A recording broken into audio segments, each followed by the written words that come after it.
যেতে রয়েছে। কিন্তু কিয়ামতের দিনটা এমন হবে, হযরত আদম আলাইহিস সালাম চোখের সামনে থাকবে, আর কিয়ামতের দিন যে ছেলেটা মায়ের পেট থেকে জন্ম নিবে সেও সেদিন চোখের সামনে থাকবে। তার মানে 100-এ 100 থাকবে। কিন্তু এমন একটা বিপদের দিন, ওইটা সবাই বিপদে থাকবে। আদম বলবে নাফসি নাফসি, হুদ বলবে নাফসি নাফসি, শীস বলবে নাফসি নাফসি, মুসা বলবে নাফসি নাফসি, ঈসা বলবে নাফসি নাফসি, দাউদ বলবে নাফসি নাফসি, সুলাইমান বলবে নাফসি নাফসি, হুদ মানে সলেহ বলবে নাফসি নাফসি, সবাই বলবে নাফসি নাফসি। শুধু একজনের ভিতরে বলবে উম্মতি উম্মতি। তার মানে নবীরা যদি নাফসি বলে, আপনি কি বলবেন, আমি কি বলবো? সেই দিন এমন একটা বিপদের দিন, আপনার ডাম্পার নয়, বড় ট্রাক নয়, বড় বাস নয়, মাত্র সাইকেল ভ্যান রিস্কার চাকাটা যদি ফেসে যায়, ঠেলে দিয়ে সাহায্য করার মতো কেউ থাকবে না যে একটু ঢালে তুলে দিই। আল্লাহ বলে দিয়েছেন ওই দিনে যতগুলি লোক হাজির থাকবে সবাই পেরেশান থাকবে। যদি দাউদ সুলাইমান থাকে তো নিজেরটা একবার ভেবে দেখ কোন অবস্থায় থাকবি। আর ওই পেরেশানিতে 100-তে 100 জন থাকবে, কেউ কারো সাহায্য করবে না। আল্লাহ ক্লিয়ার বলে দিয়েছেন লা তামলিকু নাফসুন লিনাফসিন শাইআ ওয়াল আমরু ইয়াউমাইযিন লিল্লাহ। সেদিন এক অপরে কেউ কারো সাহায্য করবে না, সেদিন একমাত্র আল্লাহর হুকুম চলবে, আর সবাই নাফসি নাফসি করবে। অতএব সেই দিনটা শুনে নাও, ওই দিনটাকে ছোট খবর বলিনি আমি, নাবাইল আযীম, সব থেকে বড় খবর। আল্লাযী হুম ফীহি মুখতালিফুন, কোন ব্যাপারে নবী হে তোমাকে কনফিউশন সৃষ্টি করছে, ইখতিলাফ করছে, উলঝান পয়দা করছে, দোদুল্য করে দিচ্ছে, তোমার ব্রেনকে নিয়ে মাথা খারাপ করছে। আনিন নাবাইল আযীম, সেই বড় খবরে নিয়ে নবী হে তুমি বলে দাও কাল্লা সায়ালামুন সুম্মা কাল্লা সায়ালামুন, কাল্লা সায়ালামুন, নিশ্চয় একদিন তোরা জানতে পারবে, সুম্মা কাল্লা সায়ালামুন, নিশ্চয় তোরা একদিন জানতে পারবি। পচেনি, মরে পড়ে আছে। ওই বাচ্চাটা যখনই বের করে দিল, জিবরাইল আমিন ফওরান চলে এলো। কুকুর ছিল এর জন্য জিবরাইল আসেনি। আর আসার পর জিবরাইল আমিন যতগুলা কথা বললেন, তার মধ্যে একটা কথা বলছে কি, নবী হে ওয়াদুহা ওয়াল্লাইলি ইযা সাজা মা ওয়াদ্দাকা রাব্বুকা ওয়া মা ক্বালা ওয়ালাল আখিরাতু খায়রুল লাকা মিনাল উলা। ও নবী, তোমার উপরে আল্লাহ রেগে যায়নি, তোমার উপরে নারাজ নাই, তোমার সঙ্গে সম্পর্ক কেটেও দেয়নি। আল্লাহ তোমাকে এত ভালোবাসে, অতি সত্বর খুব তাড়াতাড়ি আল্লাহ তোমাকে এমন একটা জিনিস দেবে, তুমি রাজি হয়ে যাবে।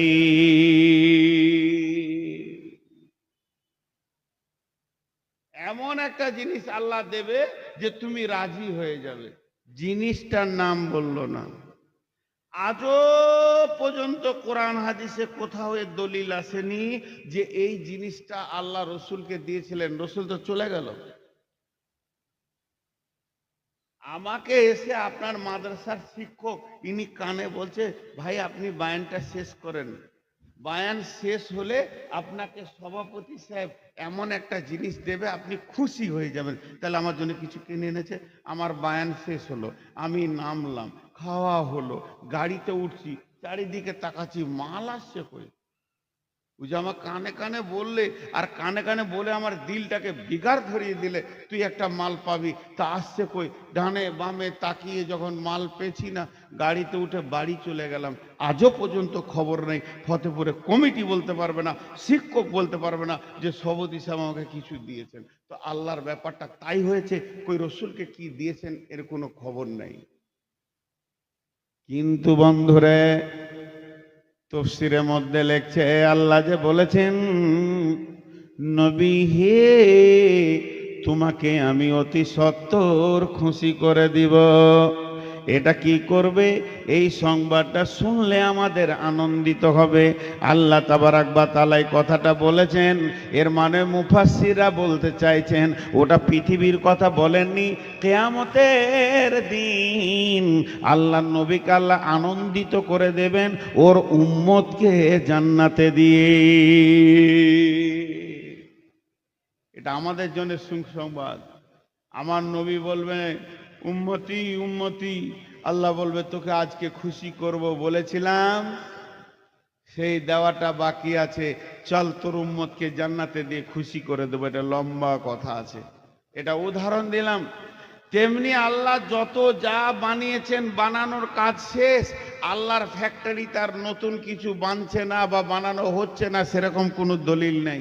খালি কিছু কটা বাঁদর বানাচ্ছে আল্লাহ, এই যে বাঁদর দাঁড়িয়ে আছে এইগুলো আল্লাহ করে দেবে।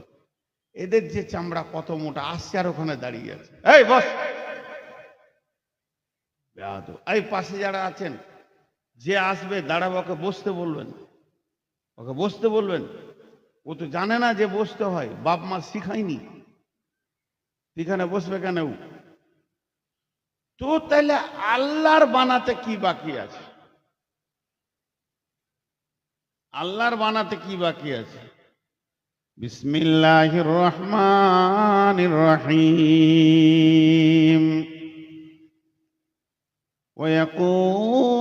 ওয়ায়াকুলুনা মাতা হাযাল ওয়াদু ইন কুনতুম সাদিকিন। কুল ইন্নামাল ইলমু ইনদাল্লাহি ওয়া ইন্নামা আনা নাযীরুম মুবিন। সমস্ত কাফের বেঈমান যারা ছিল রসুলকে প্রশ্ন করত, নবী হে তুমি বলে দাও ওই কঠিন দিনটা কবে? তুমি যে বারবার বলছো কিয়ামত হবে, কিয়ামত হবে, কিয়ামত হবে, তো সেই কিয়ামতের দিনটা কবে, কোন তারিখে হবে? আল্লাহ বললেন নবী হে তুমি বলে দাও ইন্নামাল ইলমু ইনদাল্লাহ, ওই কিয়ামত কবে হবে, কোন সময়ে শুরু হবে, কিভাবে শুরু হবে, এগুলো তো আল্লাহর কাছে রয়েছে। এই জ্ঞানটা একমাত্র আল্লাহ ছাড়া কেউ জানে না। ওয়া ইন্নামা আনা নাযীরুম মুবিন, আমি শুধু তোমাদেরকে ভয় দেখাতে এসেছি।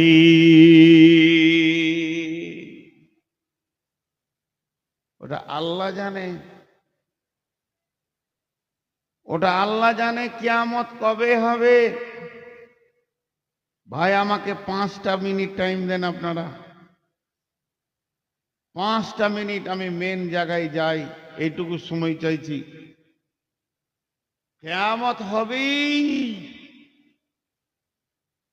আর বেশি দূর নাই, কিন্তু কবে হবে, কিভাবে হবে, এর পুরো জ্ঞানটা আল্লাহর কাছে আছে, মানুষের কাছে নাই। মানুষের কাছে এর ইলম নাই। বিশ্ব নবীও জানতেন না। বিশ্ব নবী এতটা বলেছেন শুক্রবার হবে, 10 তারিখে হবে মুহররম মাসে, কোন সাল এটা বলতে পারেননি। কিয়ামতের নাম কিয়ামত, কিয়ামতের নাম মাহশার, কিয়ামতের নাম ইয়াউম, কিয়ামতের নাম ইয়াউমুদ্দিন, কিয়ামতের নাম ইয়াউমুল আযীম, কিয়ামতের নাম ইয়াউমুল ফসল, কিয়ামতের নাম সাআলা। কিয়ামতকে বোঝানো হয়েছে হাকা, কিয়ামতকে বোঝানো হয়েছে কারিয়া, কিয়ামতকে বোঝানো হয়েছে নাবাইল আযীম, কিয়ামতকে বোঝানো হয়েছে সাআত, কিয়ামতকে বোঝানো হয়েছে ইয়াম, কিয়ামতকে বোঝানো হয়েছে গাসিয়া। আল্লাহ তাবারাক ওয়া তাআলা কিয়ামতের ব্যাপারে এত গুরুত্ব দিয়েছেন, তার বান্দাদের কাছে খবর দেওয়ার ব্যাপারে কিয়ামতকে নানান ভাবে বলে বলে একটা মানুষের ভিতরে কিয়ামতের ভীতু মানে ভয়ে ভীতিকে ভরার জন্যে আল্লাহ কোরআনের ভিতরে বিভিন্ন ভাষা দিয়ে কিয়ামতকে বুঝাতে চেয়েছেন। আলিমুদ্দিন, দিনের আলিম, তার থেকে যারা দিগ্গজ পণ্ডিত তাদেরকে আমরা সম্মানী ভাষাতে ডাকি শায়েখ। শায়েখ মানে জ্ঞানের বয়োবৃদ্ধ, আমাদের গুরুজন। আর ইহুদি নাসারাদের যারা আলিম, ইহুদি নাসারাদের যারা আলিম তাদেরকে বলা হয় পোপ। পোপ। আর ওদের সম্মানী নাম হচ্ছে যারা দিগ্গজ পণ্ডিত ওদেরকে বলে পাপায়ে আজম। পাপায়ে আজম এটা সম্মানী ডাক। তো একটা পোপ, পোপকে আরবিতে বলে হিব্র, আরবিতে বলে হিব্র। এই পোপ আল্লাহ রসুলকে প্রশ্ন করছেন। ওরা প্রশ্ন করতো কি উদ্দেশ্যে? যে নবী মুহাম্মদ সাল্লাল্লাহু আলাইহি সাল্লামের মাথাটাকে বিগার লাগিয়ে দেব, ইসলামকে আর বুনিয়াদ দিয়ে এর প্রতিষ্ঠিত করতে দিব না। মানুষ মানুষের মাথার মগজের বিগার লাগাতে পারে, এত কুবুদ্ধি আছে মানুষের। একটা উদাহরণ দিচ্ছি, এই আমার হাতে এটা মোবাইল ভিভো প্রো 19।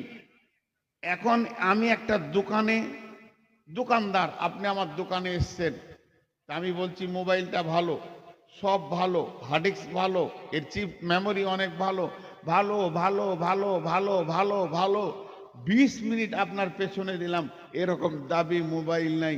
শেষ কেলে বলছি কিন্তু মোবাইলটা একটা, আর কিছু বললাম না, কিন্তু মোবাইলটা একটা। তখন আপনার মনটা বলছে কি রে, খারাপ আছে না ভালো আছে? কি বলছে, খারাপ আছে না ভালো আছে? আর নিলেন না। তো আল্লাহ রসুলের ব্রেনটাকে নষ্ট করার জন্য তারা উল্টা পাল্টি প্রশ্ন করত, ডানে বামে প্রশ্ন করত, যে প্রশ্নতে আল্লাহ রসুলের মাথার বিগার নেই। যেমন একটা প্রশ্ন আপনাদেরকে বলছি, যা আল হিব্র,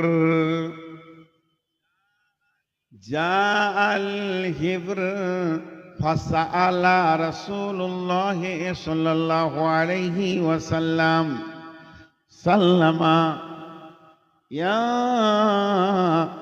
মুহাম্মদ হাল তাদরি কদরুল্লাহ।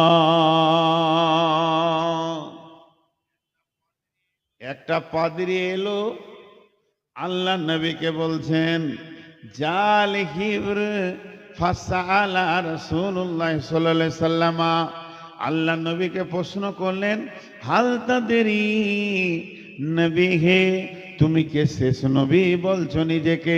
তুমি জ্ঞানী বলছো, তুমি নবীদের নবী বলে দাবি করছো, তো একবার তুমি বলো আল্লাহর ক্ষমতা সম্পর্কে তোমার কোনো জ্ঞান আছে কি? কাকে বলছে? বিশ্ব নবীকে আল্লাহ যাকে দিয়ে গোটা কোরআনকে নাজিল করলেন, আল্লাহ যাকে গোটা কোরআন ওয়াকফ করে দিলেন, ওয়াইন্নাকা লাআলা খুলুকিন আযীম, সেই লোকটাকে বলছে। বলবি কার সঙ্গে ওর কানেক্ট আছে জানিস? নবীজি শুরু করলেন, আল্লাহর ক্ষমতা জিজ্ঞেস করলেন, তো নবীজি শুরু করলেন বিসমিল্লাহির রহমানির রহিম ওমা কদরুল্লাহ হাক্কা কদরিহি ওয়াল আরদু জামিয়ান কবদতুহু ইয়াওমাল কিয়ামাতি ওয়াস সামাওয়াতু মাতবিয়াতুন বিয়ামিনিহি সুবহানাহু ওয়া তাআলা আম্মা ইউশরিকুন ওয়া নুফিকা ফিস সূরি ফাসাইকা মান ফিস সামাওয়াতি ওয়া মান ফিল আরদি ইল্লা মান শাআল্লাহু সুম্মা নাফিকা ফীহি উখরা ফাইদা হুম কিয়ামুন ينظرون وأشرقت الأرض بنور ربها وأوتي الكتاب وجيء بالنبيين والشهداء وقضي بينهم بالحق وهم لا يظلمون ووفيت كل نفس ما عملت وهو أعلم بما يفعلون وسيق الذين كفروا إلى جهنم زمرا। আল্লাহ রসুল সূরা জুমারের আয়াতগুলো পড়তে লাগলেন। পোপটা তখন চোখে খালি সর্ষে ফুল দেখছে, কি বলছে রে মোহাম্মদ, কি বলছে, এত তথ্য কথা ও কোথা পেয়েছে? এই তো দুদিন আগে ছাগল চড়াচ্ছিল আব্দুল্লাহর বেটা, এই কথাগুলো কোথা থেকে পেয়েছে?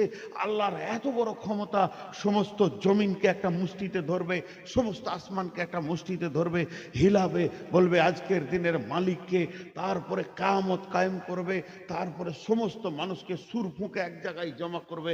কোরআন আছে ফাইন্নামা হিয়া জাজরাতু ওয়াহিদা ফাইজা হুম বিসসাহিরা।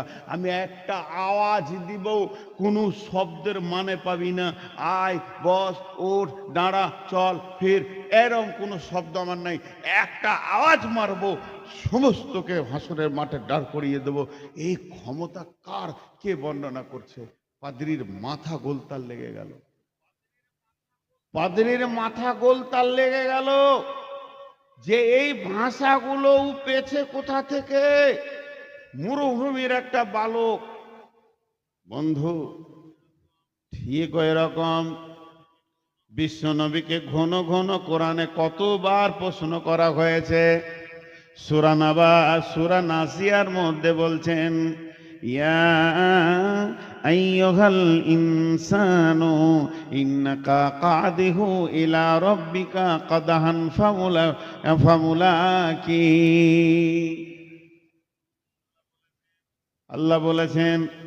আবার সূরা নাসিয়ার মধ্যে বলছেন, বিসমিল্লাহির রহমানির রহিম, ইয়াসআলুনাকা আনিস সাআতি আইয়ানা মুরসাহা ফীমা আনতা যিকরাহা ইলা রাব্বিকা মুনতাহাহা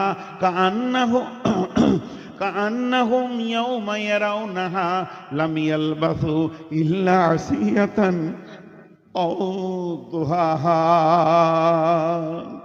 কত শক্ত কথা। বাপ, তোদের পায়ে ধরছি, বস, তোদের পায়ে ধরছি, তোরা আমার চোখের সামনে আর দাঁড়াচ্ছে না, আমার কলজেটা শেষ হয়ে গেছে।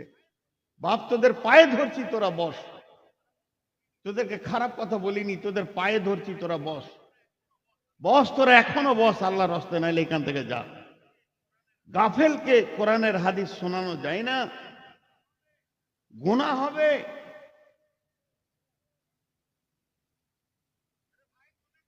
আরে ভাই, তোদের যে পায়ে ধরছি, তোদের বিবেকটা কি বলছে? বিয়ে বাড়ি পেয়েছি সেটাকে আর কত ছোট হব বল?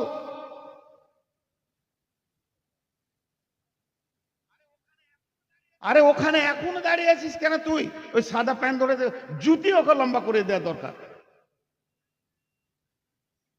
হ্যাঁ, জুতো বলেছি বসে গেল,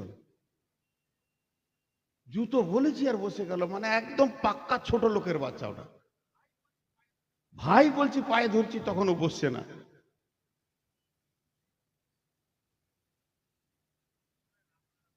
শুনেন, আপনারা বলবেন গুরুত্ব দিচ্ছেন কেন বসার ব্যাপারে? ও থাকলো তো কি হলো?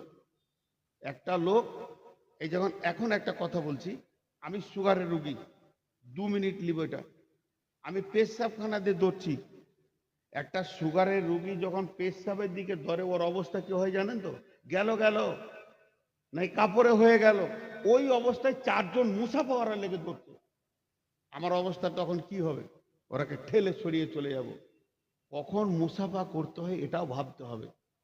একজনা বালতি নিয়ে পায়খানা যেছে, আর একজনা সূরা ইয়াসিন শোনাচ্ছে ওকে, যদিও কোরআন তখন শোনাবার কথা লয়। আমি বাথরুম দিয়ে বন্যা দিয়ে দৌড়ছি, আর তখন সালাম নিয়ে দৌড়ছে আমার পেছনে। কি তোর তোর সামনেই মুতবো নাকি? কখন মুসাফা করতে হয় এটাও জানে না। আর কোরআন হাদিস গাফেল লোককে বলা যাবে না, ঘুমানো লোককে বলা যাবে না।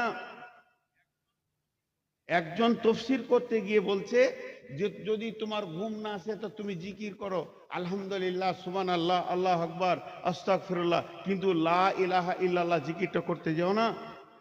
তুমি যদি লা ইলাহা পর্যন্ত বলে ঘুমিয়ে যাও, ইল্লাল্লাহ বাকি থাকে, মত যদি হয়ে যায় তুমি আল্লাহকে অস্বীকার করে মরেছো, এত রিস্ক নেবে কেন? তো কোরআন হাদিসের বয়ান গাফিলকে করা যায় না। বেয়াদবকে করা যায় না। আর পাশের লোকগুলোকে আমি বলছি, যে এসে দাঁড়াবে ওকে বলবি, ভাই তুই বস, এখন পাগলা মৌলবীর সময় চলছে। যখন ভালো মৌলবী আসবে ভিড় লাগিয়ে দাঁড়াবি, জান ভরে শুনে নিবি। আমি কোনোদিন এগুলো দেখতে পারি না। তো আপনাদেরকে কি বলছিলাম, যে আল্লাহ রসুল উত্তরটা দিয়ে দিলেন। এরপরে আল্লাহ রসুলকে প্রশ্ন করছেন উল্টা পাল্টা, কিয়ামত হবে? তুমি যখন বলছো তখন হবে। না না, ওরকম কিছু হবে নাকি?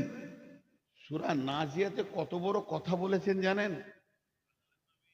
আল্লাহ নবী যখন কিয়ামতের কথা বলতে শুরু করলেন, তখন বেঈমানরা এসে নবীজিকে বলছেন, বিসমিল্লাহির রহমানির রহিম, ওয়ান নাসিয়াতি গারকা, ওয়ান নাসিতাতি নাসতা, ফাসসাবিহাতি সাবহা, ফাসসাবিকাতি সাবকা, فالمدبرات أمرا يوم ترجف الرادفة تتبعوها الرادفة قلوب يومئذ واجفة قلوب يومئذ واجفة أبصارها خاشعة। আল্লাহ তাবারক ওয়া তাআলা বলছেন, ওদেরকে যখন বলা হলো যে আমার এমন যেমন ট্রেনিং করা ফেরেশতা আছে, পানিতে ডুবলেই যেমন মাছ নিয়ে চলে আসবে, তোমাকে কাউকে লাগবে না, ওই রকম ডুববে মানুষের ভিতরে, আত্মাকে টেনে হিচড়ে বার করবে।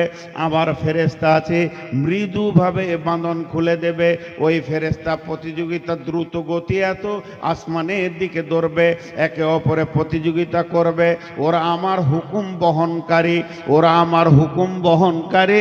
ডানেতে কাঁদিবে মাতা, বামেতে পরম পিতা, পদতলে প্রেয়সী অঝর নয়নে, আত্মীয় স্বজন কাঁদবে, তার ভিতরে এসে আত্মাটাকে টেনে বের করে নিয়ে চলে যাবে। এমন ও ব্যক্তি, ও আমার হুকুম ছাড়া পৃথিবীর কোনো চোখের পানি ওর দিলকে প্রভাব করতে পারে না। আজরাইল, আজরাইল জীবনে যতগুলো কাণ্ড করেছেন, যতগুলো মার্ডার করেছেন, আজরাইলের দিল একবারও কাঁপেনি। কারণ আতুর ঘরে বাচ্চাটা শুয়ে আছে, মাত্র 10 মিনিটে 1 ঘন্টার বাচ্চা মাকে নিয়ে চলে গেছে। আজরাইল একবার ভাবে না যে মাসুমটা এতিম হয়ে গেল। লোকমান হাকিম পানিতে ভাসছে ওর মা, আর ওই ভাসা তক্তার উপরে যেতে রয়েছে, আর লোকমান মহাসমুদ্রে ভাসতে রয়েছে, ওর মাকে নিয়ে চলে গেল আজরাইল। সাদ্দাতকে জান্নাতে ঢুকতে দেওয়া হয়নি। ঘোড়াতে একটা পা, লাগাম একটা পা, কড়া ধরে আছে, মধ্যস্থ অবস্থায় আজরাইল টেনে নিয়ে চলে গেছে। আল্লাহ বলছে, জানিস কি, আমার হুকুম বহনকারীরা তোকে 1টা মিনিট আগে পিছে করতে দিবে না। ওলে কুল্লি উম্মাতিন আদাল হাত্তা ইযা আদালুহা লা ইস্তাখিরুনা সাআতাও ওয়া লা ইস্তাকদিমুন। আমার ব্যাপারে বেশি প্রশ্ন চালিয়ে যাচ্ছিস। ইয়াসআলুনাকা আনিস সাআতি আইয়ানা মুরসাহা। নবী হে, একবার বলে দাও সে কিয়ামতটা কবে হবে। ফিমা আনতা মিন যিকরাহা। হে নবী, কিয়ামতের সম্পর্কে তোমার কোনো জিকির নাই, সেই জায়গায় তুমি কি বলবে না বলবে এটা তোমার বলার কিছু নাই। কিয়ামত তো আমার হাতে, আমি বুঝি। কিন্তু শুনে নাও, ওদেরকে উত্তর দাও, ইলা রব্বিকা মুনতাহাহা। তোরা যারা আমাকে প্রশ্ন করতে এসেছিস, তোদের রবের কাছেই রয়েছে কিয়ামত কবে হবে। বেশি বান্দরামো করিস না। কিয়ামতের কতগুলো মাল জমা করেছিস বল, শোন সেই দিনটা কেমন হবে। ইয়াউমা ইয়ারাউনাহা, ইয়াউমা ইয়ারাউনাহা লাম ইয়ালবাসু ইল্লা আশিয়াতান আও দুহাহা। 70 বছর পর তুই মরেছিস, 80 বছর পর তুই মরেছিস, 50 বছর পর তুই মরেছিস, এত লম্বা জিন্দেগি পেলি। আর যখন কিয়ামতের মাঠে উঠবি, আল্লাহর সামনে বলবি, ইল্লা আশিয়াতান আও দুহাহা, আমি দুনিয়াতে একটা সকাল কিংবা একটা সন্ধ্যা ছিলাম। তোর কি বিয়ে হয়নি? না না। ছেলে পেলে বলে না না। আরে মা আমার, বোন আমার, তোমার প্রসব যন্ত্রণাতে কত কষ্ট পেয়েছো, তুমি 8টা ছেলের মা, মা অস্বীকার করে দেবে? আমি একটা সকাল একটা সন্ধ্যা পৃথিবীতে ছিলাম। আমি পুবার, আমার গ্রামের নাম, ওখান থেকে চিন্তামণি ফতেপুরের নামে গাড়িটা আমি ছেড়েছি।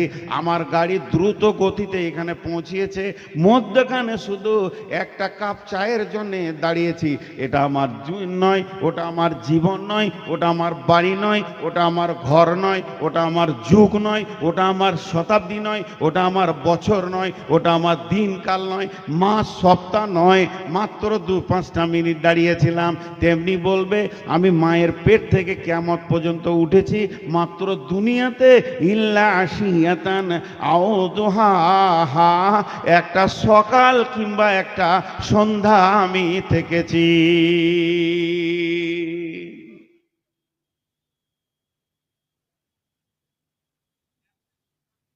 একটা সকাল কিংবা একটা সন্ধ্যা। আল্লাহ কতগুলো কথা বলেছে জানেন? গুনে যান। আমি পাশের লোকগুলো বলে রাখছি, কিন্তু ওরাও গুরুত্ব দিচ্ছে না। ওরা বলছে ওটা তোর ডিউটি, আমাদের তো ডিউটি লাই। এই যে 3জন এলো, একটু বন্ধুত্ব করলো, আবার ঘুরে যেছে। ঠিক বিয়ে বাড়িতে যেমন চলে। গতকালকে জালসাতে বলছিলাম না, কালকে লাই পরশু, ওটা আজকে বলি, প্রয়োজন হবে। এখন আল্লাহর সম্পূর্ণ দৃষ্টিটা আমাদের উপরে। আমরা আল্লাহর নজরের ভিতরে আছি, নজরের বাইরে কেউ নাই। তো আজকের জন্য বোঝাবার জন্য বলছি, আল্লাহর দুটো দৃষ্টি সম্পূর্ণ চিন্তামণি ফতেপুরের মাদ্রাসার কেন্দ্রিক আয়োজিত মহফিলে। আল্লাহ কাউকে দরকার নাই, সাইড থেকে পরামর্শ দরকার নাই, যুক্তি দরকার নাই। আল্লাহ নিজে দেখছে। দেখছে কি?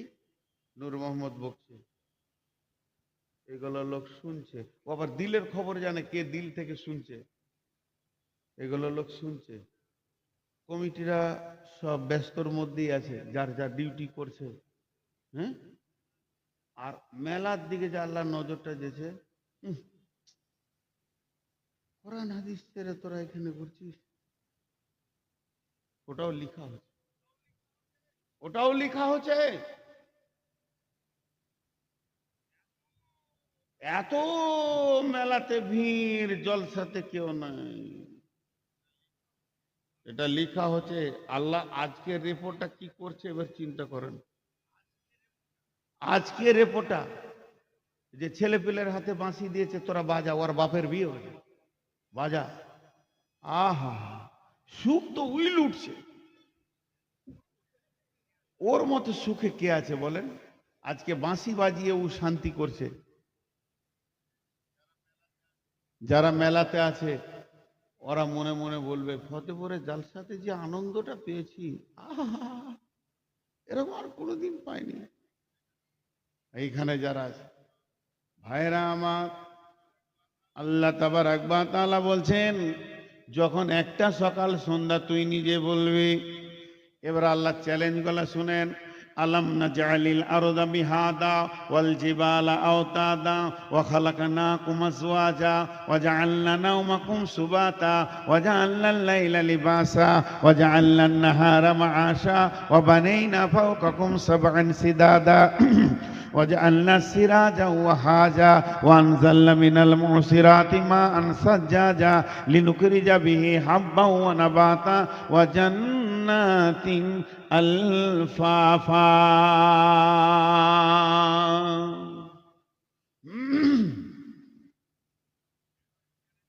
কেন এই চ্যালেঞ্জগুলো দিলেন আল্লাহ?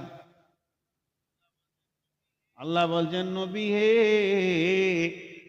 আম্মা ইয়াতাসাআলুন, আম্মা ইয়াতাসাআলুন, কোন জিনিসটা নিয়ে তোমাকে ওরা প্রশ্নের সম্মুখীন করেছে? আনিন নাবাইল আযীম, ওরা যেটা জানতে চেয়েছে সেটা হলো সব থেকে বড় খবর। বড় খবর, ছোট খবর নয়। কেন বড় খবর ভাই? আজকে যদি একটা ট্রেনের অ্যাক্সিডেন্ট হয় জঙ্গিপুরে, 2000 লোক পেরেশান, কারো হাত পা ভাঙবে, আর 20,000 লোক উদ্ধার করার জন্য যাবে। একটা বাস অ্যাক্সিডেন্ট হয়ে যাক, 200 লোক পেরেশান, 100 লোক পেরেশান, 50টা লোক পেরেশান, কারো হাত ভেঙেছে, পা ভেঙেছে, 2000 লোক দৌড়বে ওদেরকে উদ্ধার করার জন্য। যেমনই বিপদ হোক না কেন, এখনো সাহায্যের হাত বাড়ানোর মতো লোক আছে। কিন্তু আল্লাহ বলছেন, যেটা আমি বড় বিপদের দিন বলছি, ওই দিনটার নাম হলো কিয়ামতের দিন। আর ওই দিনটা এমন দিন, এখন পৃথিবীতে 100তে 100 লোক নাই, অনেক লোক চলে গেছে, অনেক লোক রয়েছে, অনেকগুলো আসবে। এখানে পরম্পরায় চলছে, এখানে আপনার কিনা সিরিয়াল ধরে চলছে, ক্রমাগত আসতে যেতে রয়েছে। কিন্তু কিয়ামতের দিনটা এমন হবে, হযরত আদম আলাইহিস সালাম চোখের সামনে থাকবে। আর কিয়ামতের দিন যে ছেলেটা মায়ের পেট থেকে জন্ম নিবে, সেও সেদিন চোখের সামনে থাকবে। তার মানে 100-এ 100 থাকবে। কিন্তু এমন একটা বিপদের দিন, ওইটা সবাই বিপদে থাকবে। আদম বলবে নাফসি নাফসি, হুদ বলবে নাফসি নাফসি, শীস বলবে নাফসি নাফসি, মুসা বলবে নাফসি নাফসি, ঈসা বলবে নাফসি নাফসি, দাউদ বলবে নাফসি নাফসি, সুলাইমান বলবে নাফসি নাফসি, হুদ মানে সলেহ বলবে নাফসি নাফসি, সবাই বলবে নাফসি নাফসি। শুধু একজনের ভিতরে বলবে উম্মতি উম্মতি। তার মানে নবীরা যদি নাফসি বলে, আপনি কি বলবেন, আমি কি বলবো? সেই দিন এমন একটা বিপদের দিন, আপনার ডাম্পার নয়, বড় ট্রাক নয়, বড় বাস নয়, মাত্র সাইকেল ভ্যান রিস্কার চাকাটা যদি ফেসে যায়, ঠেলে দিয়ে সাহায্য করার মতো কেউ থাকবে না যে একটু ঢালে তুলে দিই। আল্লাহ বলে দিয়েছেন, ওই দিনে যতগুলি লোক হাজির থাকবে সবাই পেরেশান থাকবে। যদি দাউদ সুলাইমান থাকে তো নিজেরটা একবার ভেবে দেখ কোন অবস্থায় থাকবি। আর ওই পেরেশানিতে 100তে 100 জন থাকবে, কেউ কারো সাহায্য করবে না।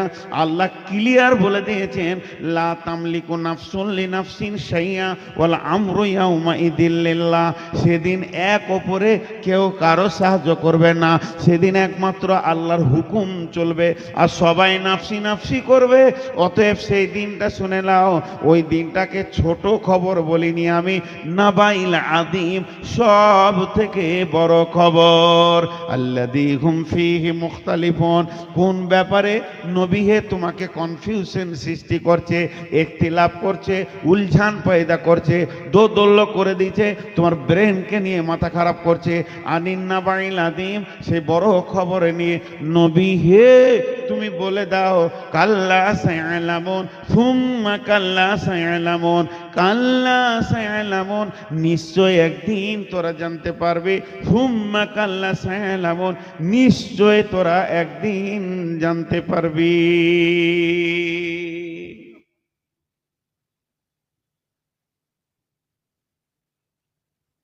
আল্লাহ চ্যালেঞ্জ দিতে, মানুষ দেয়নি। কত আর বলি, আল্লাহ চ্যালেঞ্জ দিচ্ছে, জানবি। মানুষ এখন মাল মেরে খুশি হয়ে যায়। জি না ভাই, এটা খুশির বিষয় নেই। একটা দিন আসছে, সেদিন জাররাতিন খায়রাইয়্যিরা জাররাতিন শাররাইয়্যিরা, সব ক্লিয়ার বিচার হবে। জীবনটা 50 বছরের, বিচারের দিনটা 50,000 বছরের, 1000 গুণ, 1000 গুণ। আল্লাহ বলছেন, সূরা নাবাটা কেমন? কাল্লা সায়ালামুন সুম্মা কাল্লা সায়ালামুন, ইন্না ইয়াউমাল ফাসলি কানা মিকাতা, ইন্না ইয়াউমাল ফাসলি কানা মিকাতা, ইয়াউমা ইউনফাকু ফিস-সূরি ফাতাতুনা আফওয়াজা। মধ্যখানে 11টা আয়াত আমি পড়েছি, আগে পড়েছি, এখন আর পড়লাম না। কেন পড়লাম না? এই 11টা আয়াতে কি বলছেন আল্লাহ? আমি তোদের জমিনটাকে বানিয়েছি, আমি আসমান বানিয়েছি, আমি পাহাড়কে বানিয়েছি, আমি জোড়া জোড়া বানিয়েছি, আমি সূর্যকে বানিয়েছি, আমি রাত বানিয়েছি, আমি দিনকে বানিয়েছি, আমি আসমান থেকে বৃষ্টি দিই, তো জমিনগুলোকে ফসলে ডালি ভরে দিই। এত ক্ষমতা আমার। আবার আমি তোদেরকে জোড়া জোড়া সৃষ্টি করেছি। এত কিছু আমি করলাম, শুধুমাত্র পারবো না কোনটা? কিয়ামত বানাতে। আমার একটা জিনিস বানাতে বাকি আছে, যেটার নাম হচ্ছে কিয়ামত। ইসরাফিল রেডি হয়ে গেছে, সুর রেডি হয়ে গেছে, দিন রেডি হয়ে গেছে, তারিখ রেডি হয়ে গেছে। আমার পরে যে বক্তাটা আছে সে এখন বসে নাই, বালিশে শুয়ে আছে, তাকে মশারি টেঙে দেওয়া হয়েছে, সে আরাম করবে, কেননা আমার পরে এসে সে গভীর রাতে বকবে। কিন্তু ইসরাফিল কি করছে তাহলে? ইসরাফিল কি আরামে আছে? ইসরাফিল আপনার কি না মশারির ভিতরে ঘুমাচ্ছে? জি না। মুফাসসিরিনরা বলছেন ইসরাফিল সুরটা মুখে নিয়ে আছে। কেউ বলে ইসরাফিল তো সুর মুখে ফুঁকবে না, নাক দিয়ে ফুঁকবে। এই নাকের সঙ্গে তার সুরটা লাগানো আছে, আর তার গোড়ালিতে মানে পাছাটা রাখা আছে, হাঁটু দুটো মাটিতে লেগে আছে, আর এইভাবে সুর ধরে আছে। আল্লাহর চোখের সঙ্গে ইসরাফিল চোখটা লাগিয়ে আছে, শুধুমাত্র অর্ডারটা পাচ্ছে না। যখনই অর্ডার পাবে সুর ফুঁকে দেবে। ফাসাইকা মান ফিস সামাওয়াতি ওয়া মান ফিল আরদি, আসমান জমিন ভেঙে চুরমার হয়ে ধুলো গুঁড়ো হয়ে একটা চাটিয়াল ময়দান হয়ে যাবে।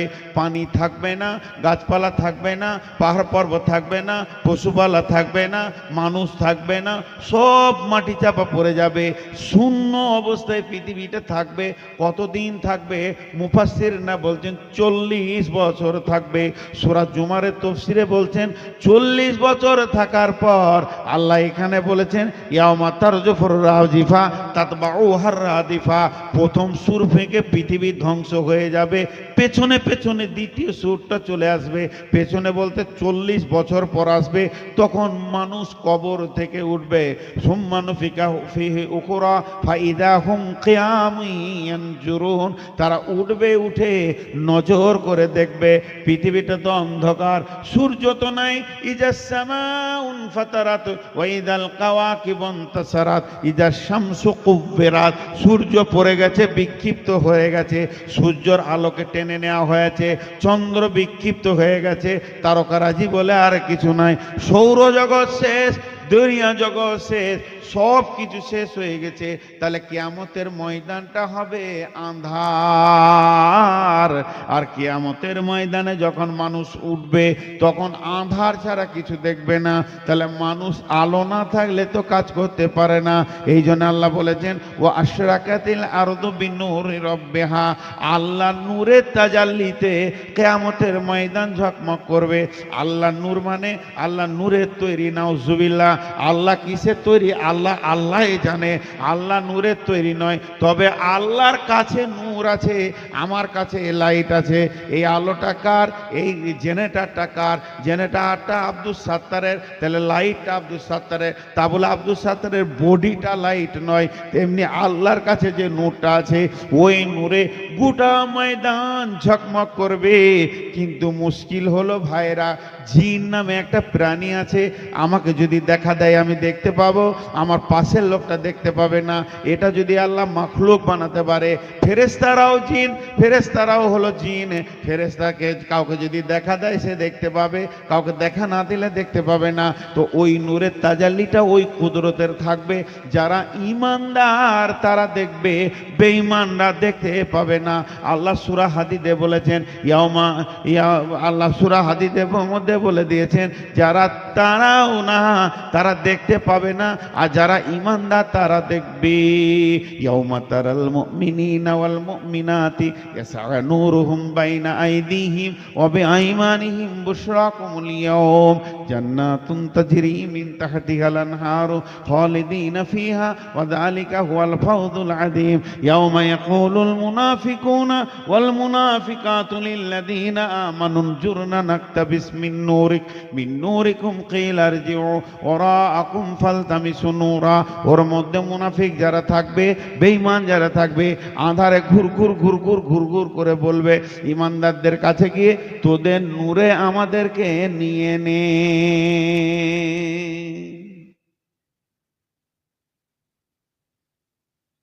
নূর কম বেশি হবে? সূরা তাহরিম আছে নূর কম বেশি হবে, নূরের আলো কমও হবে বেশি হবে। অনেক কথা বললাম আপনাদের কাছে, এবার একবার কসম খেয়েছি, আল্লাহর কসম, আল্লাহর কসম, আল্লাহর কসম, সবগুলোই সত্য। আপনার মন বুঝবে তা সত্য, না বুঝবে তাও সত্য। ঘটবে, ঘটবে। বিশ্বনবী বলেছেন ঘটবে। আল্লাহর নবী বুরাইদাকে ডেকে বলছে, এই বুরাইদা, বুরাইদা এদিকে এসো। না, হারিস রাদিয়াল্লাহু তাআলা, ভুল বলছি, হারিস, শোনো, ইয়া রাসূলুল্লাহ, বলেন তোমার ঈমানের অবস্থা কেমন? তোমার ঈমানের হালাতটা এখন কেমন আছে? ইয়া রাসূলুল্লাহ, আমার ঈমান 100-তে 100 আছে। আমার ঈমানে কিঞ্চিত পরিমাণ দাগ পড়েনি, ঘাটতি হয়নি, ভাঁটি পড়েনি। ঈমানের যে উত্তাল জোয়ার থাকা দরকার ওই রকমই আছে। নবীজি বললেন, তুমি এত বড় দাবি করছো? বলছি জি। নবীজি বললেন, বলো তোমার ঈমানের হালাত বলো। তখন হযরতে হারিস বলতেন, ইয়া রাসূলুল্লাহ, আমি সকাল থেকে দুপুর, দুপুর থেকে সন্ধ্যা পর্যন্ত কোন হালাতে কাটিয়েছি জানেন কি? বলে কেমন হালাতে কেটেছে?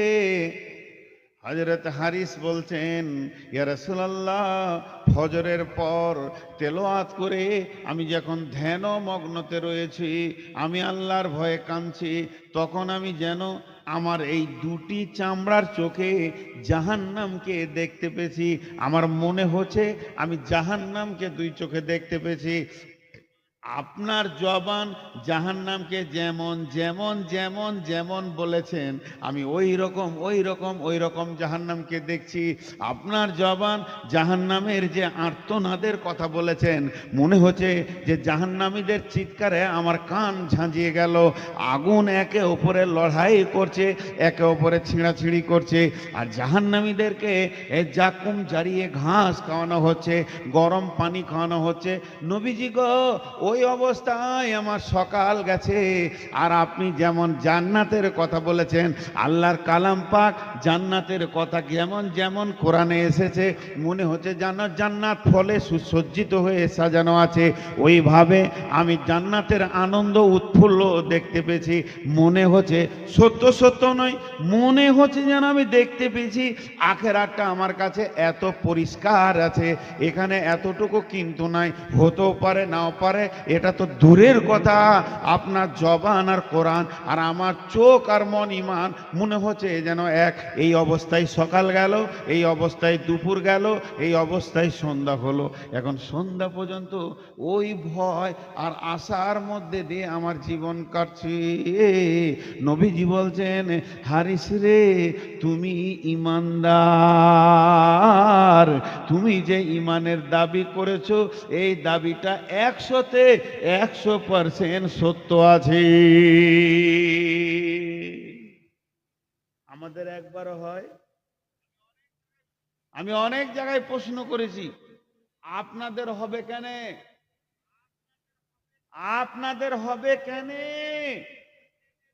এই স্টেজের চেয়ারে যে বসে মাইক্রোফোনের সামনে এত লেকচার মারছে, সাদা টুপি পাঞ্জাবি পরে, লোকে ভাবছে যে ফেরেশতা।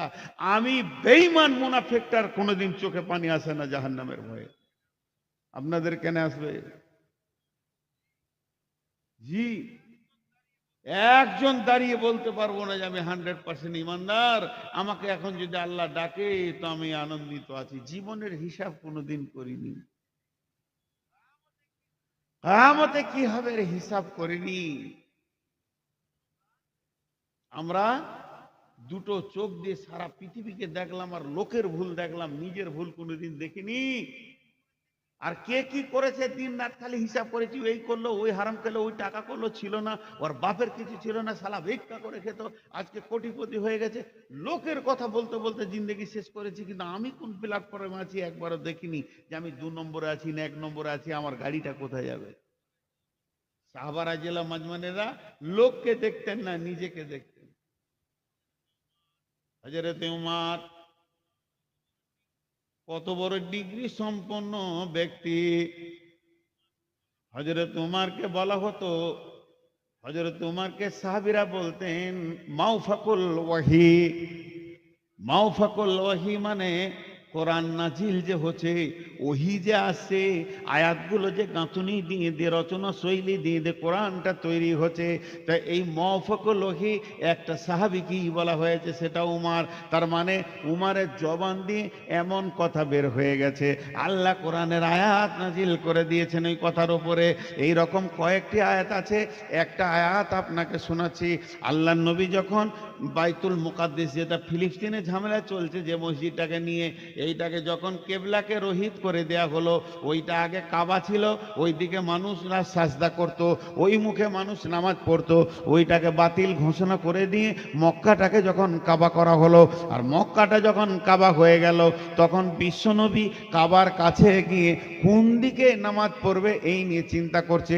পূব দিক থেকে পশ্চিমুখে নামাজ পড়বো নাকি, কাবার পশ্চিম দিকে পূব মুখে পড়বো নাকি, উত্তর থেকে দক্ষিণ মুখে পড়বো না দক্ষিণ থেকে উত্তর মুখে পড়বো। তার মানে কাবার মসজিদটা চত্বরটা এমন, আপনি যে দিকে দাঁড়াবেন নামাজ হবে। সাহাবীদেরকে জিজ্ঞেস করছে, ওগো তোমরা আমাকে বলো আমি নবী মুহাম্মদ কোথায় নামাজ শুরু করব? আবু বকর, ওসমান, আলী, আবু হুরায়রা, আবু জার, যাকে শুধাইছে আল্লাহ রসুলকে, যার যেমন ব্রেন আছে সে সেরকম পরামর্শ দিচ্ছে, আপনি যেদিকে শুরু করবেন করেন, একদিকে করলেই হলো, কাবার তো সব দিকে নামাজ হবে। উমারকে বলছে, উমার কোন দিকে শুরু করব? উমার বলছে, ইয়া রাসূলুল্লাহ আমাকে বলতে একটু সময় লাগবে, বলো। হযরত উমর বলছেন, ইয়া রাসূলুল্লাহ এটা কাবার পূর্ব দিক, ওটা পশ্চিম দিক। এবার আমার বলার কারণ হচ্ছে, কাবার পূর্ব দিকে রয়েছে আল্লাহর ঘরের দরজাটা, মানুষ যে দরজা ধরে হাউ মাউ করে কাঁদে। কাবার পূর্ব দিকে রয়েছে হাজরা আসওয়াদটা, কাবার পূর্ব দিকে রয়েছে কি না আপনার কি না মুলতাজিম, যেখানে বিশ্বনবী বুককে কাবাতে লাগিয়ে দোয়া করেছেন। হযরত ইবনে আব্বাস বলছেন না, না বলেনি, হযরত ইবনে আব্বাস বলছেন বুক তো লাগিয়েছে, নবী কখনো কখনো গালটাকে এমনি করে লাগিয়ে দিয়ে দোয়া করেছেন, ওই জায়গায় দোয়া কবুল হবে। কাবার পূর্ব দিকে রয়েছে জমজমের কূপ, এটা আপনার বংশের কূপ, আপনার দাদির পদ্দাদি এ হাজেরা এখানে কূপ বানিয়ে গেছে, তার বদলতে দোয়ার বদলতে এটা হয়েছে। কাবার পূর্ব দিকে রয়েছে সাফা মারোয়া, এটাও আপনার দাদির দৌড়ে মৌজিদ মানে চিহ্ন হিসেবে আল্লাহ রেখে দিয়েছে। তাহলে কাবার পূর্ব দিকে সব রয়েছে। সর্বোপরি আমি উমর বলছি এই জায়গাটা গোটা মসজিদটা আল্লাহর, আর এই কাবার পূর্ব দিকে এই চৌহদি জায়গাটা হলো আপনার দাদার হযরতে ইব্রাহিমের। এই জায়গাটা আল্লাহ নাম দিয়েছে মাকাম ইব্রাহিম। এই মাকাম ইব্রাহিমটা আল্লাহ রেজিস্ট্রি করে দিয়েছে কোরআনে, এই জায়গাটা ইব্রাহিমের। তাহলে ইব্রাহিমের জায়গা মানে আপনার বংশের জায়গা। আমি উমর বলছি ওই মাকাম ইব্রাহিমে আপনার বংশের পরিচয়টা রাখার জন্যে ওইখানে মুসল্লা রেখে নামাজ শুরু করে দেন। এটা হযরতে উমর বললেন, ওর চিন্তা চেতনার কথাটা বললেন। এমন সময় জিবরাইল আমিন বলছেন, বিসমিল্লাহির রহমানির রহিম, ওয়াত্তাখিযু মিন মাকামি ইব্রাহিম মুসাল্লা। তোমরা ইব্রাহিম, হে নবী হে, তুমি তোমার মুসল্লাটা মাকামে ইব্রাহিমে রাখো, তোমার বংশের জায়গাতে রাখো। তার মানে উমরের চিন্তার সঙ্গে আল্লাহর চিন্তার কত মিল, উমরের চিন্তার সঙ্গে আল্লাহর চিন্তার কত মিল। আপনারা একটুকু ধৈর্য হন। ওকে মফেকুলহি বলতেন ওই জন্যে। লোকটার দূরদর্শিতা জ্ঞান কত ছিল জানেন? লোকটার দূরদর্শিতা জ্ঞান কত ছিল জানেন? মদিনা মক্কা মদিনাতে একটা সবুজ গাছ হওয়া মানে আরবের মাটিতে হীরের জন্ম হওয়া। আর একবার বোঝানোর জন্য বলছি, হাজি সাহেবদেরকে জিজ্ঞেস করবেন, আরাফাতের ময়দানে প্রেসিডেন্ট এরশাদ আর আমাদের দেশে বদরুদ্দিন আজমল আসামের প্লেনে করে মাটি নিয়ে সেখানে নিমের গাছ লাগিয়েছে। কোনো গাছটা বড় বয়স হচ্ছে 37 বছর, কোনো গাছটার বয়স হচ্ছে 40 বছর। এইটার মতো পিন পিনে হয়ে আছে, কারণ আবহাওয়াতে বাড়ছে না। ওখানে প্রত্যেকটা গাছের নিচে ট্যাপ আছে, কিনা পানি তাদেরকে খাওয়ানো হয় সকাল বিকাল, তাও বাঁচে না। এই রকম মরুভূমিতে একটা সুন্দর গোছালো ছায়াদার গাছ রসুলের জামানায়। উমারের কত দূরদর্শিতা জ্ঞান এবার বুঝবেন। আল্লাহ রসুল ওইদিকে গেলে গাছের নিচে বসতেন। আবার একটা ডাল এইরকম আপনাদের আমের গাছের মতো চলে গেছে, ওইদিকে হাঁটতে গেলে মাথাটা নামায় কি হবে, নাহলে এখানে ফেটে রক্ত বের হয়ে যাবে।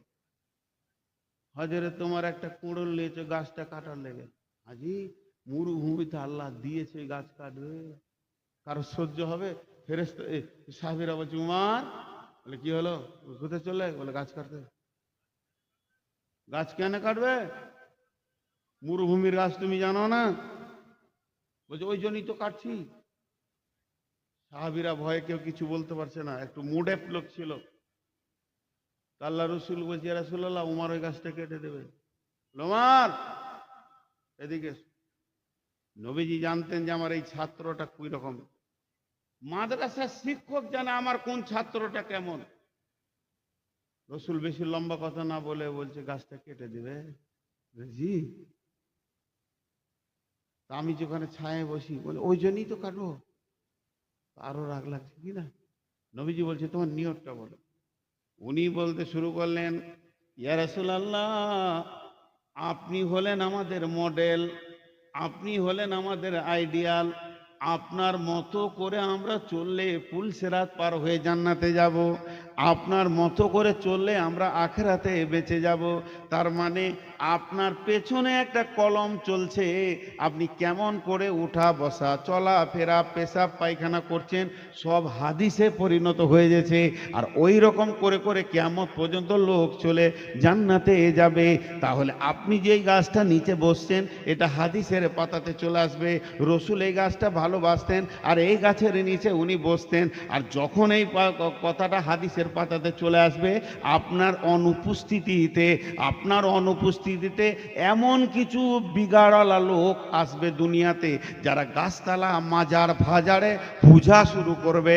আর তখন যদি শুনে নেয় নবীজি এই গাছটার কাছে বসেছে, ওরা আল্লাহর কাবাকে বাদ দিয়ে গাছের পূজা শুরু করে দিবে। এর জন্য আপনার সামনেই আপনার গাছটা কেটে ওর জড় বুনিয়াদ দূরে দিব, পৃথিবীতে শিরকের বুনিয়াদ রাখবো না। নবীজি বলেন উমার রে, গাছের শেকড় তুলে ফেলে দাও, রাখা যাবে না। কত চিন্তা শক্তি মজবুত ছিল যে আল্লাহ রসুল ওই উমারের কি টাইটেল দিলেন, লাউ কানা বাদি নবিয়ান কানা লাহু উমার, লাউ কানা বাদি নবিয়ান কানা লাহু উমার। আমার পরে যদি কেউ নবী হতো সেটা হযরতে উমার হতো। তাহলে কত দামি মানুষ ওই মানুষটাকে, তাহলে ওটা ওর কত আখেরাতের চিন্তা। এবার মানুষটার ডিগ্রি বললাম, মানুষটার কোয়ালিফাইডটা বললাম, মানুষটা কত দামি বুঝে নিলেন। একদিকে দূরদর্শিতা জ্ঞান, একদিকে আল্লাহর সঙ্গে তার কত মেল, যে আল্লাহ ওনার মুখ পানে তাকিয়ে অনেক আয়াত নাজিল করেছে। একদিকে বিশ্ব নবী বলছে আমার পরে যদি নবী হতো তো উমার হতো। এই রকম ডিগ্রিওয়ালা লোকটা মসজিদে যখন ফজরের নামাজে আছেন, এমন সময় আবু লুলু বলে এক বেঈমান ইহুদি পেছন দিক থেকে একটা বর্ষা মেরে দিলেন। আরে বর্ষাটা পিঠে দিয়ে ঢুকে এই দিকে বেরিয়ে গেল। হযরত উমার এবার বুঝে নিয়েছে এটাই আমার জীবনের অন্তিম কাল। তার কারণ আল্লাহর হযরত উমার দোয়া করতেন, এ আল্লাহ তুমি আমাকে শহীদ করো আর মদিনার মাটিতে করো, তাহলে আমি এবার মদিনার মাটিতে আছি। হযরত উমারকে দুধ দেওয়া হচ্ছে, দুধটা মুখে ভরছে, পেটে যায় না, ক্ষত দিয়ে বের হয়ে যাচ্ছে। এই খবর মদিনাতে যখন ছড়িয়ে গেছে, সাহাবীরা দল বেঁধে চলে আসে। হাই হাই হাই হাই, কি হলো? দেখলেন কত সূক্ষ্ম দৃষ্টি। ওই অবস্থাতে এবারে একজন সাহাবী দৌড়ে আসছেন, ওর লুঙ্গিটা গোড়ালি নিচে আছে, আর ওই অবস্থায় হযরত উমার মৃত্যুর দরজা দিয়ে হাঁটতে রয়েছে, মওতের রাস্তায় চলছে, আর কিছুক্ষণের পর মওতের সোপান করবে। ওই অবস্থায় হযরত উমার এত কষ্টের ভিতরে উনি দেখেছেন যে রসুলের শূন্যটাই মেরে দিচ্ছে। তখন ওকে বলছে, এ আল্লাহর গোলাম, ওরে আল্লাহর বান্দা, ওরে রসুলের উম্মত, আমি উমার মরে গেলে কোনো দুঃখ নাই, আমি উমার মরলে ইসলামের কোনো ক্ষতি হবে না, তুই রসুলের শূন্যটাকে বাঁচা, আগে শূন্যটা তুই মেরে দিলি রে, রসুলের শূন্যতকে আগে তুল, গোড়ালির ওপরে কাপড়টা পর। উমার মরাটা বড় বিপদের কথা নয়, উমার মরাটা বড় দুঃখের কথা নয়, রসুলের একটা সুন্নত মরে গেছে, এটাই হলো বড় দুঃখের কথা। চিন্তাটা দেখেন, এটাও আমার বায়ানের বিষয় নয়, মাঝে বলে দিলাম। এরপরে বিষয়, হযরত উমার পড়ে গেছেন। উমারের বেটা যেমন বাঘের বাচ্চা, বাঘের বাচ্চা শিয়াল লয়, বাঘের বাচ্চা বাঘ। ভাই আমার জন্য দোয়া করেন, 506 সুগার আমার খালি পেটে, জিভ আটকে গেছে জেনে পানি খেয়ে, 506। আর সুগারের কথা মাইকে বলছি না ভয়ে, ওষুধ নিয়ে চলে আসছে, খালি জড়িবুটি। ঘরে 400 ডাক্তারের ওষুধ আছে। এই বডিটাকে যে কতজনা এক্সপিরিয়েন্স চালাচ্ছে আল্লাহ জানে, আল্লাহ মাফ করুক। তারা মহব্বত আনছে অবশ্য, সেটা বুঝতে পারছি, আল্লাহ তাদের ভালো দান করুক। তো ওই অবস্থায় হযরত উমার পড়ে আছে, মাথাটা, উমারের বেটা দৌড়ে এসে বাপের মাথাটা জ্যাঙ্গে দিয়েছে, মাথাটা আস্তে আস্তে লাগছে, আর বলছে, আব্বা আব্বা, আপনি তো মওতের রাস্তায় হাঁটছেন, এটা তো সুসংবাদ, কিছুক্ষণের মধ্যে আল্লাহর সঙ্গে আপনার মোলাকাত হবে। উমার কেঁদে উঠলেন। কাঁদছেন কেন?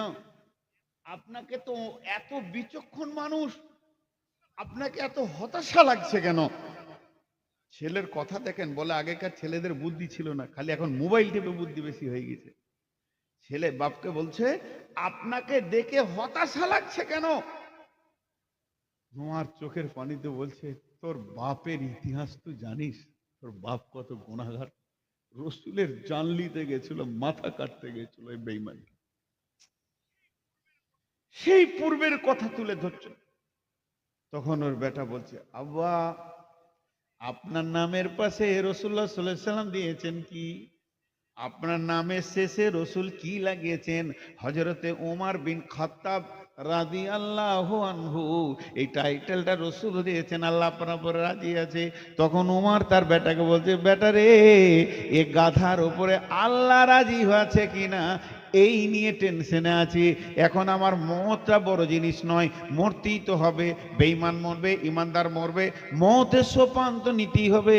কিন্তু সব থেকে বড় চিন্তায় আছে, আমি মরার পরে রবের সামনে কেমন করে দাঁড়াবো।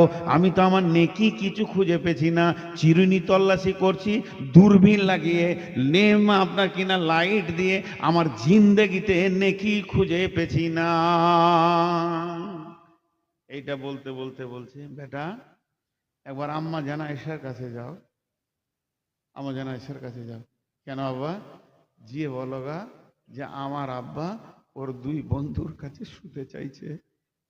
মানে রসুলের দাফন যেখানে হয়েছে, পাশে আবু বকর, তো ওইখানে আমি, ঘরটা তো আম্মা জান আয়েশার, রসুলের যেখানে দাফন হয়েছে ওটা আম্মা জান আয়েশার ঘর, মসজিদে নববী, ওটা ওই হুজরাটা আম্মা জান আয়েশার। তা আমি আমার দুই বন্ধুর পাশে থাকবো, একবার পারমিশনটা নিয়ে এসো। কেন? রসুল তো আছে, এটা ওর স্বামী হলো, রসুল তো আছে, এটা ওর স্বামী হলো, আর আবু বকর আছে, এটা ওর বাপ হলো, দুজনার সঙ্গে পর্দা নাই। এরপরে যদি আয়েশা বলে স্বামী আর বাপের পরে আমি শুব, জায়গাটা রেখে দেয় তো রাখতে পারে, কারণ ওর জায়গা। আর আমি যদি শুয়ে যাই, আয়েশার বড় বিপদ হয়ে যাবে। তাহলে একবার তুমি জিজ্ঞেস করে এসো আমার দুই বন্ধুর কাছে আমাকে শুতে দেবে কিনা। বেটা গেল, উম্মুল মুমিনিনকে ডাকলেন, বলছেন, আব্বা পাঠিয়েছে। কেন গো? আব্বার অবস্থা খুব খারাপ, মনে হয় যেন এখনই আল্লাহর মোলাকাতে চলে যাবেন। তা আব্বা মনের একটা আশা আপনাকে বলতে বলেছে। কি বলে? দুই বন্ধুর কাছে শুতে চাইছে, দুই সাথীর কাছে শুতে চাইছে। এটা পারমিশন দিবেন? আম্মা জানা এসে বললেন, জি আমি পারমিশন দিব। ইসলামে, ইসলাম নামে যে প্রদীপটা জ্বলেছে, এই প্রদীপটা জ্বালাতে গিয়ে আমার যতটুকু কোরবানি আছে, আমি যতটা জান লাগিয়েছি, তার থেকে উমারের বেশি কোরবানি আছে। অতএব উমার রসুলের পাশে থাকার হক রাখে, আমার বাপের পাশে থাকার হক রাখে। আমি পারমিশন দিছি, আমার ঘরে উমারের দাফন হবে। এবার ছেলে বলল আলহামদুলিল্লাহ, গিয়ে শোনাচ্ছে, হ্যাঁ আব্বাজি আলহামদুলিল্লাহ, সুসংবাদ, আম্মা জানা এসা পারমিশন দিয়েছে। তখন হযরত উমর বলছে, বেটারে তুমি একটা কাজ করিও, আমি মরে গেলে আমার লাশটা নিয়ে গিয়ে দাফন করার আগে আর একবার পারমিশন নেবে, কারণ আমি এখন বেঁচে আছি, এই জন্যই হয়তো চোখ শরমে বলে দিয়েছে হ্যাঁ জায়গা দিব, আর মরে যাওয়ার পর যদি দেয় তবেই দাফন করবে। এরপরে বেটাকে বলছে, যে উদ্দেশ্যে এত বড় ঘটনা শোনালাম, এবারে মেন উদ্দেশ্য বলছি, বেটা তোর জাং থেকে মাথাটা মাটিতে নামিয়ে দে। আমি তো জীবনে কিছু করতে পারিনি, আল্লাহর কাছে কি করে মোলাকাত করব? সামনে আমার দিন চলে এসেছে, আমি আল্লাহর সামনে কেমন করে দেখাবো? তাই আমার মাটিতে যদি মুখটা নিগড়ে নিগড়ে মতটা হয়, আর এই দৃশ্য দেখে আমার রব যদি আমাকে মাফ করে দেয়, তাহলে উমার সেদিন বেঁচে যাবে। ভাইরা আমার, তাই আল্লাহ তাবারক ওয়া তাআলা বলছেন, ইয়াসআলুনাকা আনিস সাআতি আইয়ানা মুরসাহা। তোরা যে নবীকে বারবার কিয়ামতের প্রশ্ন করছিস, কতগুলি পুঁজি তোরা তৈরি করেছিস যে সেই কিয়ামতের দিন গিয়ে আল্লাহর সামনে তোরা দাঁড়াবি। আমরা নিজেদেরকে শেষ করে দিই। জি ভাই, বক্তা এলো, আর 10 মিনিট চলছে না, মাত্র দেখে দাও। পড়ে যাবো, আমি মাথা ঘুরে পড়ে যাবো, না পড়ে যাবো, মাথা ঘুরতে।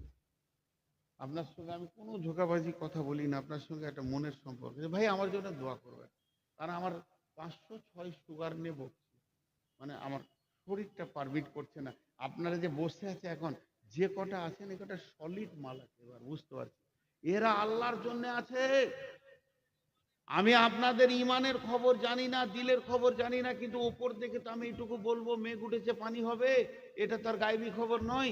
এখানে যে কটা লোক বসে আছে, আল্লাহওয়ালা লোকটি বসে আছে, তা আমি খুশি হয়ে দোয়া দিচ্ছি, হে আল্লাহ তুমি আমাদের সকলকে হেদায়েত দাও এবং কিয়ামতের মাঠে মাফ করো। জোরে বলেন আমিন।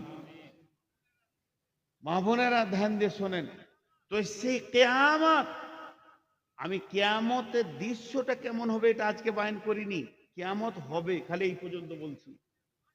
কিয়ামতের মাঠটা কেমন হবে ওটা ধরলে আলাদা সাবজেক্ট চলে আসবে। কিয়ামত হবেই, জি। তো হযরত ওমর কাঁদছেন, পরকালের প্রতি অন্ধ বিশ্বাস, স্বচ্ছ চোখে দেখার মতো ঈমান রাখতে হবে, তবেই চলার পথ সোজা হবে। ভাইরা আমার, বিসমিল্লাহির রহমানির রহিম।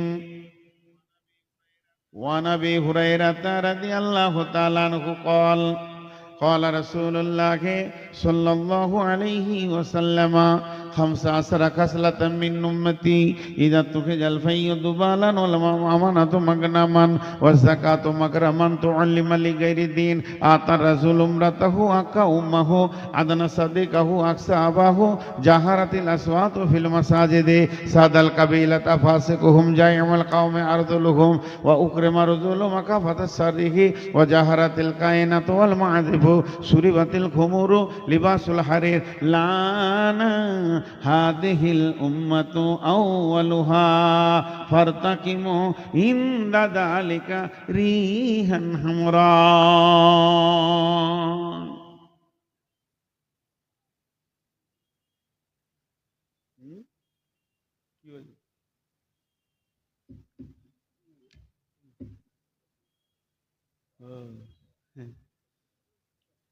লোকটি বসে ধ্যান আখিরাতের কথা শুনছে, আর মেলাতে যেটি আছে ওটা আনন্দে আছে, আর মনে মনে ভাবছে বোকাটি ওখানে বসে আছে। আর মাদ্রাসা কমিটির ভিতরে বলছে কখন টাকার কথা বললো রে, কখন টাকার কথা বললো রে। একটা বায়ন শুনে নিয়ে এরা খালি টাকা বললেই দিল খোশ। হাসিটা দেখেন কেমন দিয়েছে। জি ভাই, টাকা আপনি মাদ্রাসাকে দেবেন, কমিটিকে তো দেবেন না। আর এটা আর একটা জিনিস, আমাদের প্রচলিত ভুল, কিছু ভুল আছে যেগুলো ঠিক, কিছু ভুল আছে যেগুলো ঠিক। যদি আপনি জিজ্ঞেস করেন খালা কি কি করছেন, ভাত রাঁধছি, ভাত রান্না হয়? চাল রান্না হয়, চাল রান্না, ভাত হয়ে গেলে তো আবার কি রাঁধবে রে বাবা। তো প্রচলিত ভুল। সর্ষে নিয়ে গিয়ে পিড়ে তেল করে নিয়ে এসে মানুষ, ওকে জিজ্ঞেস করেন কোথায় গেছিলে, বল তেল পিড়তে। তেল আবার পিড়া হয়? সর্ষে পিড়ে তেল বের করেছি। আবার কেউ বলে আমি ছানি কাটছি, ছানি আবার কাটা হয়? খড় কাটি, ছানি হবে?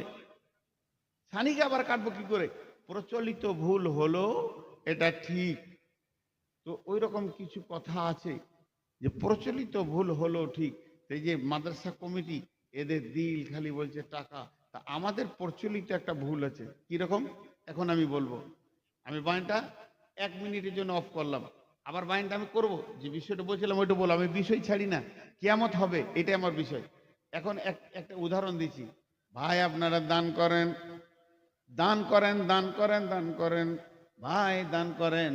কোরআনে আছে ওমিম্মা রাযাকনাহুম ইউনফিকুন, তারা খরচা করবে। ইনফিক মানে দান করা লাই, খরচা করা। তো কুচা খরচ করবে, জিলাপি তো করবে? জি না, আল্লাহ রাস্তায় করবে। আল্লাহ একটা সলিড কথা বলেছেন, কি? ওয়াইকুরুদুল্লাহ কারদান হাসানা, ওয়াইকুরুদুল্লাহ কারদান হাসানা। ও মহফিলের ব্যক্তিরা, তোমরা আল্লাহকে ঋণ দাও, উত্তম ঋণ। ঋণ কেন আল্লাহ বললেন? আল্লাহর কি ঋণের দরকার আছে নাকি? আল্লাহ কি ম্যানুফ্যাকচার খুলছে, টাকা তো কোলাইতে পারছে না, আমাদের কাছে ঋণ নেবে নাকি? জি না, আমাদেরকে বোঝানোর জন্য ঋণ বলেছে। আপনি যদি 1 লাখ টাকা আমাকে আমানত দেন, আর আমার ঘরটা যদি বন্যায় ভেঙে ধসে চলে যায়, আর আমার ঘরে যদি আগুন লেগে যায়, ডাকাতি হয়ে যায়, ওই টাকাটা আপনার যদি চলে যায়, আর যদি আমানত রাখেন তাহলে আর ফেরত পাবেন না। আমার ঘরে আগুন লেগেছে মানে আপনার টাকাও চলে গেছে। কিন্তু যদি আমাকে 10টা টাকা ঋণ দেন, আমার ঘর বাড়ি ভেঙে সব চলে গেলেও আপনার ঋণ আপনি ফেরত পাবেন। এর জন্য আল্লাহ বলছে তোরা ঋণ দে, আমাকে ঋণ দে, আমি ঋণ নেব তোদের জন্য, তোদের ঋণ নেব। তোরা ফালতু খরচা করবি না, এখানে মালটাকে জমা কর, যত জমা করবে। তোরা ভুল ভাবছিস মাদ্রাসাকে দিলি, জি না, ওটা মধ্যখান থেকে আমি মাদ্রাসার কাজ করে নিলাম। তুই বরং দে, তোর নিজের ব্যাংকের খাতাতে জমা কর। তুমি আমি মধ্যখান থেকে কাজ করে নিলাম। জি, একটা বুখারীর হাদিস বলি দি মাঝে, ওদিকে ব্রেক করে দিয়েছি বাইনটা, আমার মনে আছে। বুখারীর হাদিস কি? লা তাসাদদাকনা বিসাদকাতিন ফাখারাজা বিহি বিসাদকাতি ফাওয়াজা আফি হাদিস সারিকি। এমনি বাংলায় বলেনি, লম্বা হাদিস। একজন ব্যক্তি নিয়ত করেছে আজকে গোপনে দান করব। ওই লোকটা রাসূলুল্লাহ সাল্লাল্লাহু আলাইহি সাল্লামের জামানার লোক নয়, ওই লোকটি হচ্ছে হযরতে মুসা আলাইহিস সালামের জামানায়। এত গোপনে দান করব, আমি একটা জায়গায় কয়েকটি দিরহাম বেঁধে নিজে লুকিয়ে কোনো গরিবকে দিব। এত গোপনে দান করব, আমি নবী মুসাকেও জানতে দিব না, একমাত্র আল্লাহ জানবে। যে কয়েকটা টাকাকে দিরহামকে নিয়ে এমনি করে সন্ধ্যার সময় ঘুরছে, ঘুরতে ঘুরতে দেখছে এর মোড়ে গরিব শরীর লাড়ু সড়ে বসে, ওর হাতে এমনি করে দিয়ে দিলে, দিয়ে লুকিয়ে গেল। আসবাহু এতাহাদ্দাসুনা তুসুদ্দিকা লাইলা তাআলা সারিকে। সকালবেলা যখন হয়েছে, চায়ের দোকানে 5টা লোক যেখানে আছে সেখানে খালি একটা কথা চলছে, ওরে রে সন্ধ্যে গায়ে কি ঘটনা ঘটছে জানিস, আজকে রাতে কি গোপনে দান করেছে, করবি কর, আমাদের গায়ে কালু ডাকাতকে দিয়েছে। মালটা চোরের হাতে পড়ে গেছে। ও দান করেছে কিন্তু মালটা কার হাতে পড়ে গেছে? চোরের হাতে। ও তো এবারে কেউ না জানলে ও জানছে, ও চোখের পানিতে কাঁদছে, আল্লাহুম্মা আল্লাহুম্মা লাকাল হামদ আলা সার।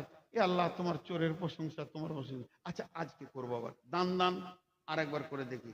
ওই রকম সাদকাকে নিয়ে বের হয়েছে, আজকে বেটা ছেলেকে দিব না, মেয়ে ছেলেকে দিব। কোন রকম গিয়ে গোপনে একটা মেয়ের আঁচলে ফেলে দিয়ে নিজেকে চাদর ঢাকার আন্ধারে লুকিয়ে গেছে। আসবাহু তুসুদ্দাকা আলাল লাতা আলাল জানিয়া। আজকে গোপনে কে দান করেছে? প্রথম দিন দিয়েছে চোরকে, আজকে দিয়েছে বেশ্যাকে। যা, দুদিনই লস। ও কাঁদছে, আচ্ছা দান দান, 3 দান দেখা যাক, আজকে আবার দান করো।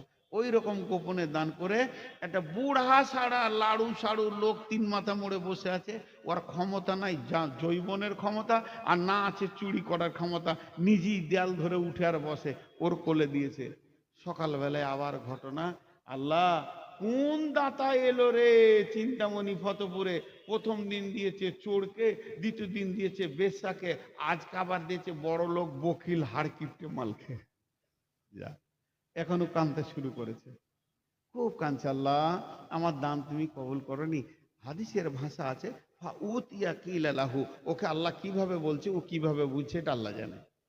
ওকে আল্লাহ বলছে, বান্দা তোর দানের ভিতরে ইখলাস ছিল, তোর দানের ভিতরে ইখলাসটা এত বেশি ছিল যে তুই নবীকেও পর্যন্ত জানাসনি, যুগের নবী মুসাকে ওর হাত দিয়েও দান করিসনি যাতে করে লোকে প্রচার হবে, তুই গোপনে দান করেছিস। আর আমি আল্লাহ তোর দানটাতে 2 মুখ কাজ করে নিয়েছি, একদিকে তোকে দানের বদলা তো দিবই দিব, আর 3জনকে হেদায়েত দিয়েছি।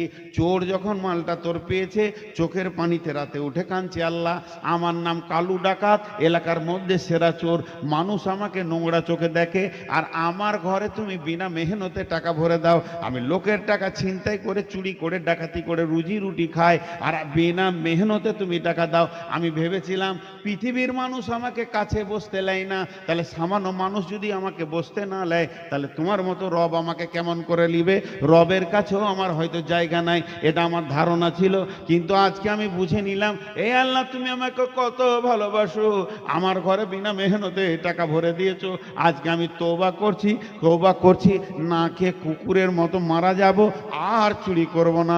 তওবা করে লোকটা নামাজি পরেজগার হয়ে গেল। ওই রকম বেশ্যা মেয়েটা বলছে, আল্লাহ আমি আমার জীবন যৌবনের বিনিময়ে রুটি খাই, আমার পেটের খাবারটা আমার যৌনাঙ্গের মেহনতে হয়ে থাকে, তাহলে আমি কত নোংরা, আমাকে কেউ নেয় না, আমার সাথে কেউ কারো ছেলে মেয়েকে ঘুরতে দেয় না, দেখলে আমাকে নোংরা বলে, মানুষ ঘৃণা নজরে দেখে, রাস্তায় হাঁটলে বলে রান্ডি গেল বেশ্যা গেল। কিন্তু তোমার মতো রব কত ভালো, আমার মতো বেশ্যার খেয়াল রেখে দিয়েছো, বিনা মেহনতে আমার ঘরে খাবার দিয়েছো। আজকে থেকে তওবা করছি, এ খাবার আর আমি করব না, ওই কাজ করব না। তওবা করে মেয়েটাও আল্লাহ রাস্তায় ফিরে এলো। ওই রকম বড় লোক বকিলটা বলছে, আল্লাহ আমি জীবনে দান করি না, আমি হার কিপটে, এই জন্য আমার ঘরে লোকের মাল তুমি ভরে দিছো, জাকাত ওসরের ফিতরার মাল দানের মাল ভরে দিছো, মাবুদ গো এটা দান করে দিব, আমার মালও দান করব। সেই লোকটা সেই দিন থেকে বকিলি ছেড়ে দিয়ে আমার দাতা হয়ে গেল। একদিকে ও নেকি পেল, একদিকে 3 দিকে হেদায়েত পেল। ইখলাস থাকলে ওই দানের বদলতে যদি কোটি টাকা বিনা ইখলাসে হয়, আর ইখলাসে যদি 1 লাখ টাকা হয়, এই মাদ্রাসা থেকে একটা বাচ্চা একটা আল্লাহর ওলি জন্ম নেবে, একটা বাচ্চা পরেজগার দিনদার জন্ম নেবে। আপনাদের মালের রিয়াকশনে ওই ছেলেগুলো খাবে, ওদের ইমানি জজবা বাড়বে। অতএব গোপন দান করা যায়, প্রকাশ্যে দান করা যায়, গোপন দানটা বেশি ভালো, প্রকাশ্যে দান করা যায়। তো আমি যে কথা বলতে যে এই দিকে ঘুরে চলে এলাম দানের দিকে, আবার ওই দিকে ঘুরে গেছি, কিন্তু কিয়ামত হবি, কিয়ামত হবি। আমি একটা কথা জিজ্ঞেস করি, এখানে কেউ আছেন একজন খালি উঠে বলবেন যে কিয়ামত হবে না? সবাই আমরা বিশ্বাস করি, সবাই বিশ্বাস করি, কিন্তু বিশ্বাস যে করি সেই দিনের পুঁজি কে কে রেডি করছি, কে রেডি করছি?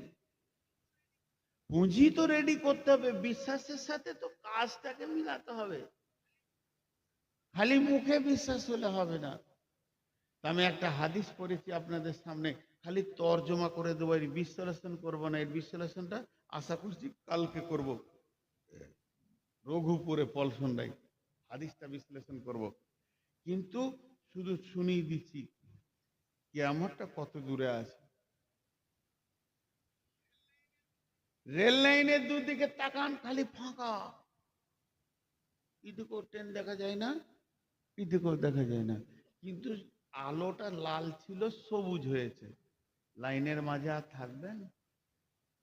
আলোটা লাল ছিল সবুজ হয়েছে, লাইনের মাঝে আর থাকবেন?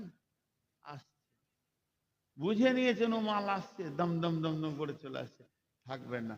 তা আল্লাহ রসুল বলছে তোদেরকে সবুজ আলো দেখিয়ে দিই, গুনবেন। নবীজি বলছেন হামসা আসরা খাসলাতান মিন উম্মতি, আমার উম্মতের ভিতরে যখন 15টা গুণ দেখতে পাবি, আমার উম্মত যখন 15টা কাজ করবে, আমার উম্মত 15টা জিনিসে তাদের কাছ থেকে পাওয়া যাবে, তাহলে জেনে নাও কিয়ামত সবুজ আলো পেয়ে গেছে। এবার কিয়ামত ঢুকছে। 1 নম্বরে হলো ইজাত তোকে জাল ফাইও দুবালান ওলামানাতু মাগনামান ওয়া যাকাতু মাগরামান। 3টে একসঙ্গে বলবো। জনসাধারণের মাল নেতারা লুটে খাবে, আমানতের খেয়ানতি চলবে, যাকাতকে জরিমানা মনে করবি। জনসাধারণের মাল নেতারা লুটে খাবে। হাজি, জনসাধারণের মাল নেতারা লুটে খাবে। আজকে দেশের নেতাদের অবস্থা কি বলেন তো? চুরি করে ভোট নিয়ে গদিতে বসছে, ওর কাছ থেকে সুখের আশা কি করতে পারেন? একবার খেয়াল করেন, একটা জেলা চালাতে গেলে আইএসআই অফিসার হতে হচ্ছে, ডিগ্রি হতে হচ্ছে, তার মাস্টার্স করতে হচ্ছে, গ্রাজুয়েশন করতে হচ্ছে। আর যে দেশ চালাইছে সে চাওয়ালা, হকার। এবার অবস্থা কি হবে? ট্রাকের হ্যান্ডেলটা যদি মাতালের হাতে দেওয়া হয়, যে অবস্থা হবে, দেশের অবস্থা তাই হচ্ছে। নবীজি বলছেন ইজাতকে জাল ফাইও দুবালান, জনসাধারণের মাল নেতারা লুটে খাবে। ওয়াল আমানাতু মাগনামান, আমানতের খেয়ানতি চলবে। কাউকে যদি আমানতের টাকা দেওয়া হয়, ওই লোকটা আমানতদারি রাখতে পারবে না। ওয়া যাকাতু মাগরামান, যাকাতকে জরিমানা মনে করবি।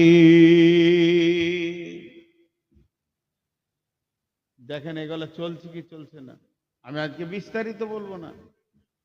তাহলে 3টে হলো তুলিমা লিগের দিন, দিনের শিক্ষা বাদ দিয়ে বেদিনী শিক্ষার প্রচার হয়ে যাবে। মাদ্রাসাগুলো মনে হবে এতিমখানা, আর মিশনগুলো মনে হবে অনেক বড় সুখের জায়গা। মিশন তত্তর করে বাঁচে, মাদ্রাসা এতিমখানা হয়ে থেকে যেছে। জেনারেল শিক্ষার পেছনে মানুষ হুর হুর করে দৌড়বে।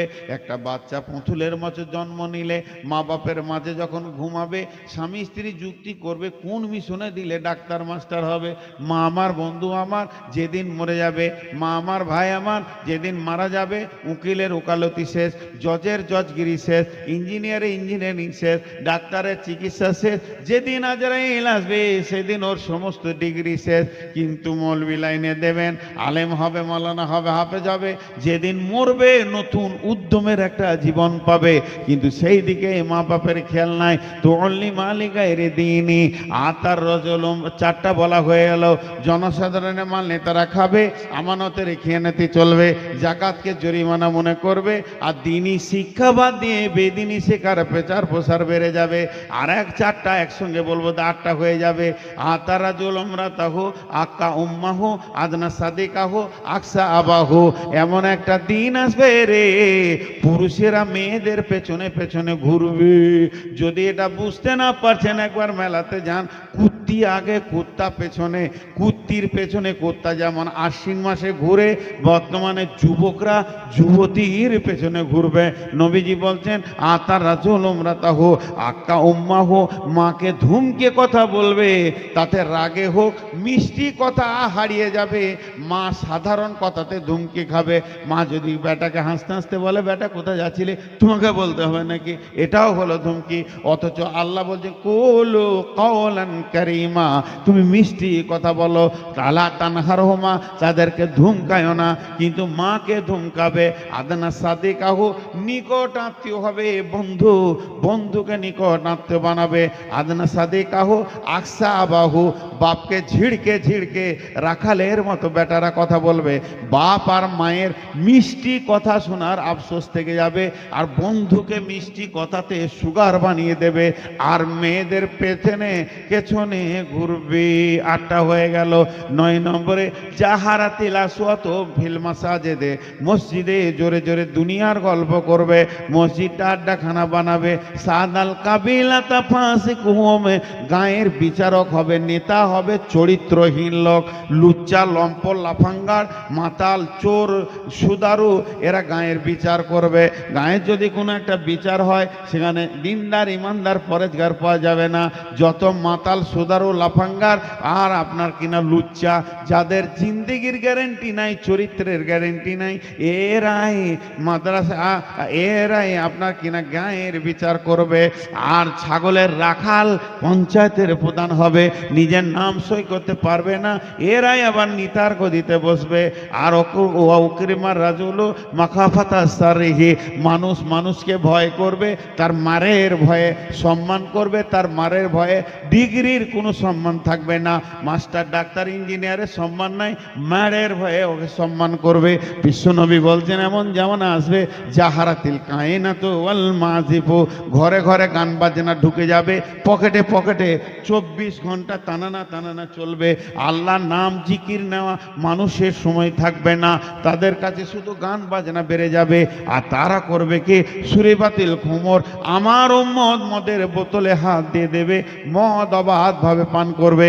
হালাকে আল্লাহ রসুল যখন গিয়েছিলেন মেরাজে, আল্লাহ রসুলের সামনে একটা ট্রে আনা হলো, যাতে 2টি গ্লাস, একটাতে ছিল দুধ আর একটাতে ছিল মদ। আল্লাহ নবীকে জিবরাইল বললেন, ইয়া রাসূলুল্লাহ, আপনার স্বেচ্ছায় একটা তুলে নেন।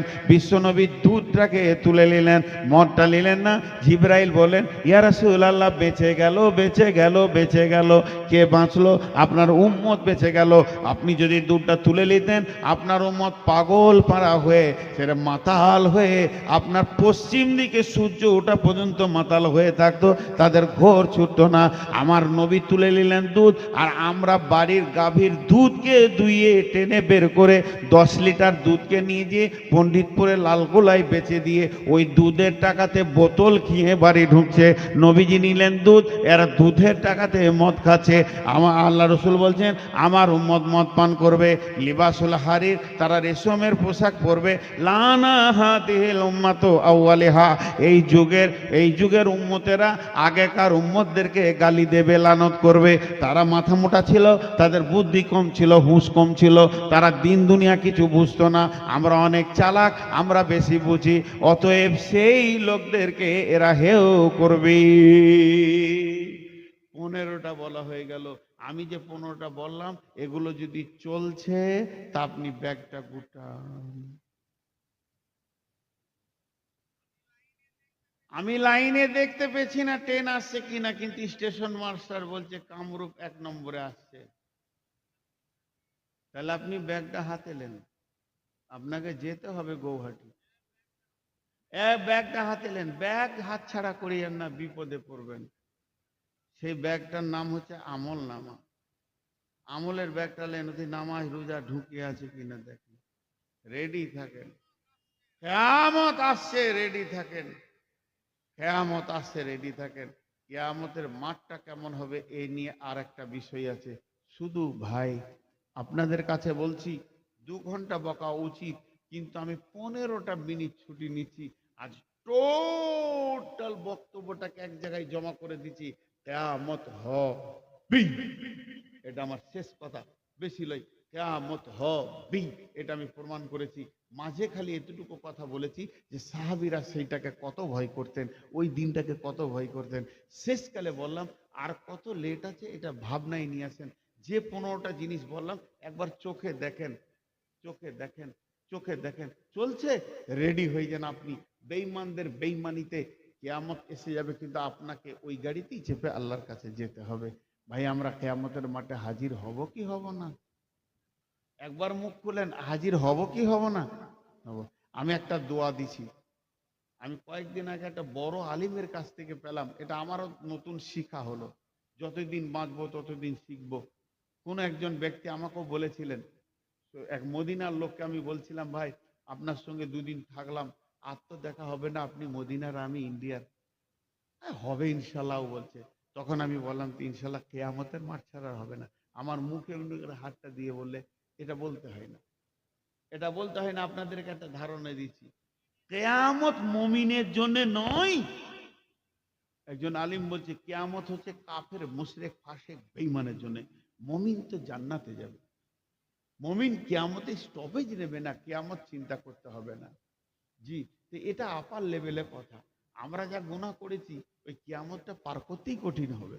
তো আমি আল্লাহর কাছে দোয়া দিচ্ছি, হে আল্লাহ, কঠিন কিয়ামতের দিনে আমরা বিচার চাই না, তোমার দয়া চাই, আমাদেরকে দয়া করো। দেখেন দোয়া দিলাম, কেউ আমিন বললে না। শেষ কালে এটা তো খুঁজে আমিন বলানো হইল। আমি যে দোয়াটা দিচ্ছি তা একটু ভাবেন। এই আল্লাহ, তোমার কাছে আমরা কিয়ামতের দিন বিচার চাই না, দয়া চাই, দয়া করো, আমাদেরকে কিয়ামতের দিন মাফ করো। এখন আমি আপনাদের কাছে বলবো যে মাদ্রাসা কেন্দ্রিক আয়োজিত মাহফিল, মাদ্রাসার কমিটি থেকে জালসা কমিটি আজকে কয়েকটা মাস দিন খেটে ক্লান্ত হয়ে আজকে দুটি পয়সার মুখ দেখতে চাইছে। কারো ব্যক্তিগত এখানে স্বার্থ নাই, না আপনাদের আছে না কমিটির আছে। এইভাবে প্রসেসিং করে একটা মাসা চালাতে হয়। কোনো আল্লাহর গোলাম আছে না একটা 10-20 হাজার দেনেওয়ালা? কোনো আল্লাহর গোলাম এই অধমের হাতে দেবেন তো আমিও খানিক নেকি পাবো?